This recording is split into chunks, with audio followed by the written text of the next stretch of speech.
गोयचो sex ratio धक्को दिवपी तसोच विचार करपाक लावपा सारको आसा. गोंयासारख्या सुशिक्षीत राज्यांत 1000 दादल्या फाटल्यान फकत 774 बायलां जल्माक येतात अशें केंद्रीय कुटुंब कल्याण मंत्रालयाच्या अहवालांत स्पश्ट जालां. गोंयांत बायलांचें प्रमाण कित्याक उणें जालां ताची कारणां सोदून ह्या विशया कडेन सरकारान गांभिर्यान पळोवपाक जाय. तशेंच अशें मत समाज वावुरपी सबीना मार्टिन्स हिणें व्यक्त केलां.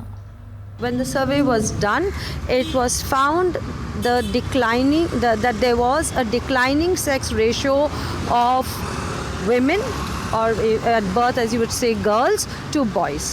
Okay, and it has reached such a lowest level, like the latest figure which we saw in the papers was 774 per thousand males. And this is something which is of concern. It is the lowest in India. So here we have a state which is considered very progressive. So what is it that is bringing down the birth rate of the girl child? So one, if the children are not born, that is preconception, only it is decided that you are not going to have the child. That's a decision. On conception, okay, then they decide by various medical tests whether it is a boy or a girl. So there is a sex selection done when the woman is pregnant. So at that stage also there is selection done. And the third stage is after the child is born.